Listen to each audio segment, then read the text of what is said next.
Welcome to the Korean Beauty Show, where we're talking all things Korean skincare, makeup, and more. If you want to learn about the hottest trending products and ingredients straight from South Korea, then this is the podcast for you. Each week, we'll be diving in to take a look at the latest trends and product releases, with special guest interviews from the names behind the hottest Korean brands, as well as all the tips and tricks you need to perfect your K-beauty routine. I'm your host, Lauren Lee, professional K-beauty addict and founder of Korean beauty platform Style Story.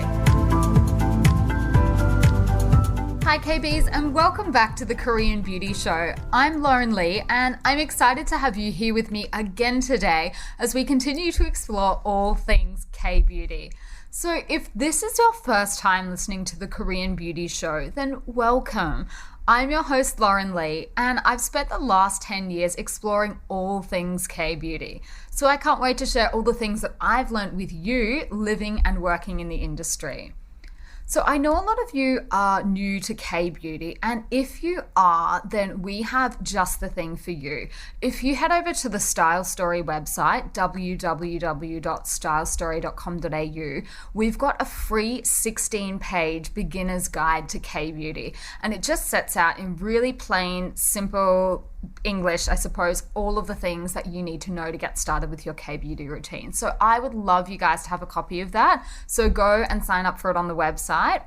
And I also wanted to share one of the reviews that one of you left for the podcast. So as you know, we've just sort of got started. So I'm so keen to hear what you guys think.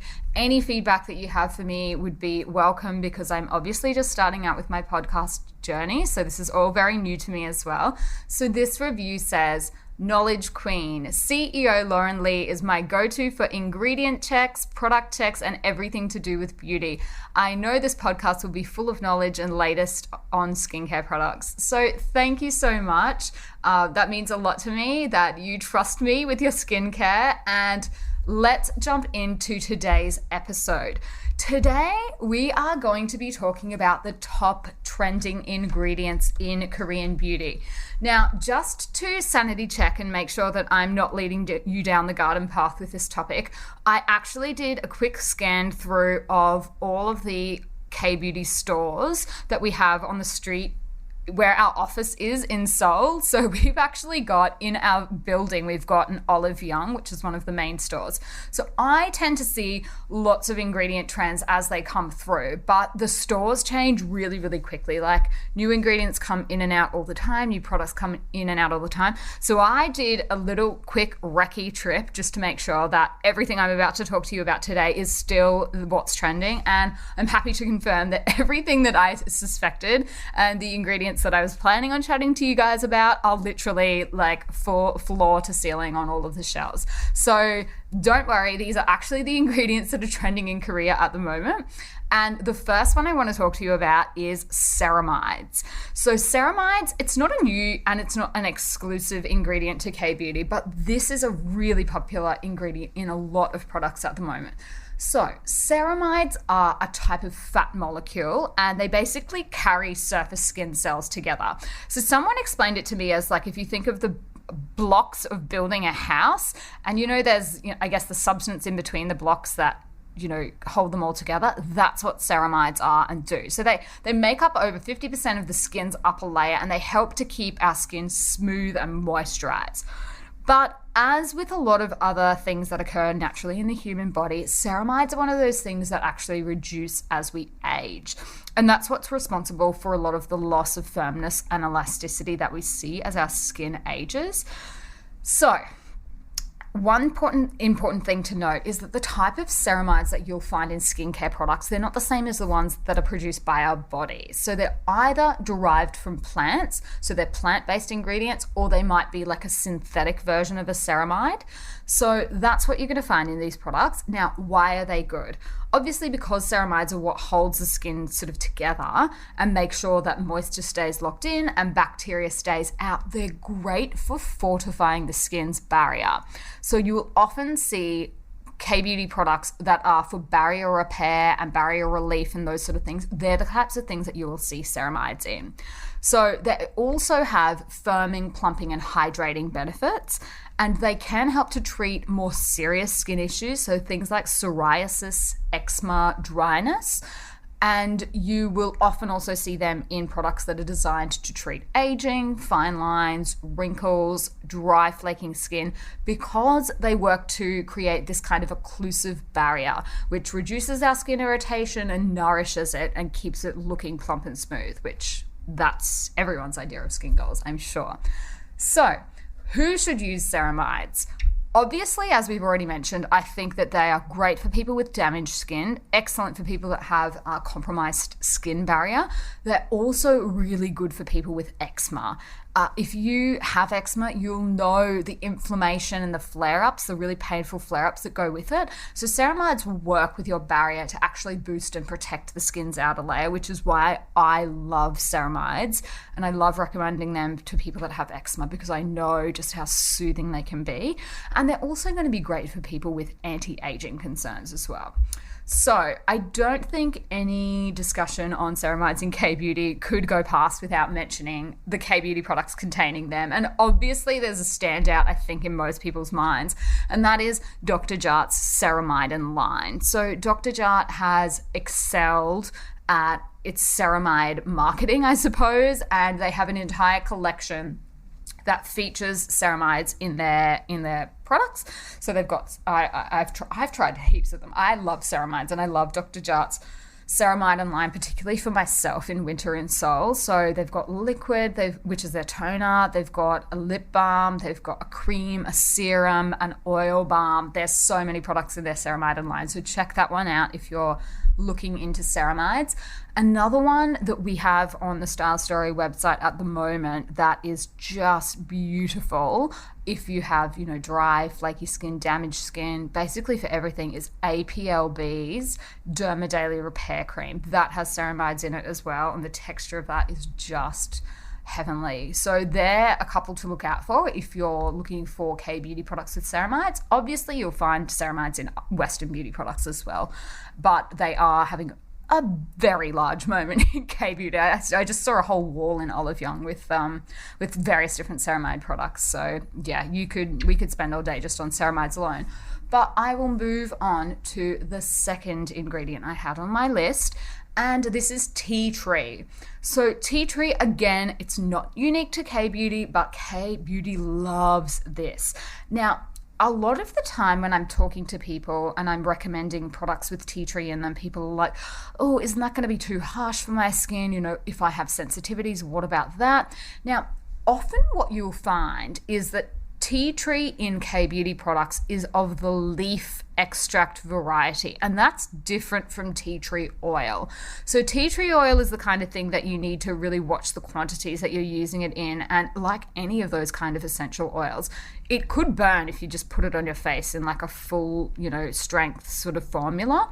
So often in K-beauty, we're talking about a tea tree water or a tea tree leaf extract. So it's already watered down. It's already a lot more mild in formulation than a typical oil. So tea tree is great because it is an antibacterial and it also has antimicrobial properties. So you'll find it in pretty much everything, face washes, it's even in things like shampoos and all that sort of stuff. So that's why it's a great ingredient. Oftentimes it is recommended for people that have acne-prone skin or oily skin. Now, I myself have dry skin, but I am very acne-prone. So I tend to prefer to have my tea tree in formulas that are of the leaf variety rather than an oil, and also because I have sensitive skin as well. So they're the kind of people that I would recommend tea tree to. People like me that are prone to breakouts, if you get redness and things like that, and of course oily skin.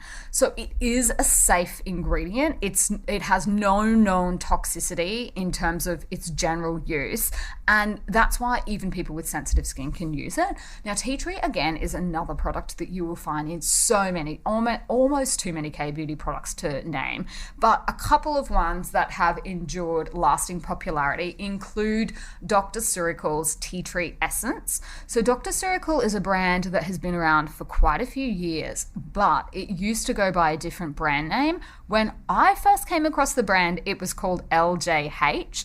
They then had a name change to Lee Ji Harm, and they've changed their name again to Dr. Surical. So other than needing to sort out their naming conventions like pretty quickly, their tea tree essence, it was originally a tea tree essence oil. It's now just tea tree essence, I'm pretty sure. It's a great product. I love, love, love that product. It's the kind of product that you don't really notice what it's doing until you stop using it in your routine. And then you're like, oh, it was doing something. Okay, cool. That is a good one to look out for if you're looking for tea tree. The other new brand that has popped up that has quite a popular tea tree range is iUnique. So that's spelled IUNIK. They're doing a little bit of a funky thing with their letters there, but it is pronounced iUnique, I am told. So tea tree serum, and they also have a tea tree toner, both of which are really staples in my skincare routine. I really love both of them, and they are very gentle. So if you, like me, also have sensitive skin, I can 100% recommend these products to you. They're not going to irritate your skin. So that was tea tree. Now, the next ingredient I have on my list, oh my God, I can't even tell you how many products this is in at the moment. It goes by a couple of different names. Centella asiatica is its Latin name, but you may also see it referred to as Sika or even tiger's grass. So this is a plant extract, and it's a Southeast Asian plant. I think it also grows in parts of Africa and Australia, but Asia has been using this for hundreds of years, is my understanding. And why they've been using it is because it's great for healing. It's got restorative effects. So the reason apparently that it's called tiger's grass by some people is because apparently back in the day when tigers used to get wounded, they would roll around in Sika to repair their wounds. I have absolutely no idea whether that story is true or not, but that's an easy way to remember that Sika and tiger's grass is the same thing. So in beauty products, it's obviously used for its soothing and purifying properties. Some studies have apparently shown that it has positive benefits on microcirculation. Obviously, that's going to be hard to test out just from using skincare products on your face. But it is also thought to inhibit scar tissue formation and boost the healing process, which is why you'll often see it recommended in products to help resolve scarring caused by pimples and just general damage to the skin, so skin damage in general. Now, the other thing that you'll see in a lot of K-beauty products are the components of Centella asiatica, and I'm going to completely butcher the names, so I think I might just leave them in the show notes so that you can see them. One is like madecassoside, and then Asiatic acid, and there's one more that I can't remember off the top of my head. But these are other components that you will often see extracted and used in K-beauty products. So if you're looking, by the way, guys, don't feel like you need to take notes or write any of this stuff down. All of this information will be in the show notes. So you can just click on the link and I'll have links to the product names that we've discussed, as well as a general overview of all the different ingredients. So don't worry about, doing that, although, power to you if you want to, but I will do the hard work for you. So that is Centella asiatica. Now, literally, we would be here all day if we started listing out all of the products that have Centella or Sika in them that are worth checking out. But most of the brands that I know of at the moment have at least a Centella line, if not their whole collection seems to be devoted to all things Centella. A few things that you might want to pick up. So Purito has a really popular Centella Green Level Eye Cream and a recovery cream that is made on a base of Centella asiatica, and it's also got those components in it. So they're two that you might want to check out. iUnique also has a really popular gel formula, the Centella Calming Gel Cream, and that combines 70% of Centella leaf water with 10% of tea tree leaf water, so 2 of the ingredients that we've just spoken about. Applebee also has a centella complex mist toner that you can use all over your face and body, and that one's perfect for rough, bumpy, red, sensitized skin. So again, these are mostly products that are recommended for people with blotchiness, redness, acne, and a damaged skin barrier. So that's a good one to check out. Now, my next ingredient on my list is one that you may not be too familiar with, but if you aren't, I am sure that this ingredient is going to blow up and become really, really popular in the next couple of years. It is an ingredient called mugwort. Now, if you can ignore the fact that the name includes wort, which conjures up all sorts of terrible thoughts, this is a Korean herb. It's known as suk in Korean, and it is actually a central part of one of the foundation myths of like ancient Korea. So it's a really, really important herb, a healing herb in Korean culture, and it's been used in pretty much all kinds of products in the traditional Oriental medicine. So the Oriental medicine techniques that Asian doctors practice, this is an important herb that they will use in their concoctions to treat people for anything antibacterial, antifungal, anything that needs skin protective properties. So the Korean myth between that involves this special precious herb was, if I'm remembering this correctly, it was something about a bear and a tiger, sent down from God, and one of them wanted to become human. So the son of God said, if you can stay in a cave for 100 days with this mugwort and garlic, then I'll let you become human. And I think the bear bailed early, and then the tiger... Oh, no. One of them bailed early, but then the other one stayed on. I think it was the bear, and the bear ended up becoming human. So that is the... Obviously, I don't think this is true, but this is one of those stories that has sort of been passed down from generation to generation, and that just really goes to show what an important part, I guess, mugwort has played in Korean culture. I got taught this at Korean school when I was learning Korean, and we had to sort of remember this. So, yeah, this one is sticking in my head. And then the bear gave birth to the guy who ended up founding Korea's first dynasty. So good old foundation myth involving mugwort. So it's also commonly eaten. Mugwort is in rice cakes, as well as being obviously part of traditional Korean medicine and homeopathic remedies and things like that. So that's the need to know about it. In terms of who should use it, well, it's full of antioxidants and vitamin E that help protect and nourish the skin's barrier. So I would say it's very similar to the other ingredients we've been discussing, like centella and tea tree. So that's who I would recommend it to. Now, what products can you find it in? Misha has a line featuring mugwort. You will also see it referred to by another name, which is Artemisia. So watch out for both of those. And Applebee has a galactomyces mugwort nutritional cream. What a mouthful that is. But that is also on the Style Story website as well. So I'll have links for that one. Now, another ingredient, and this is my final ingredient that I'm seeing a lot of these days, is an ingredient called yuja.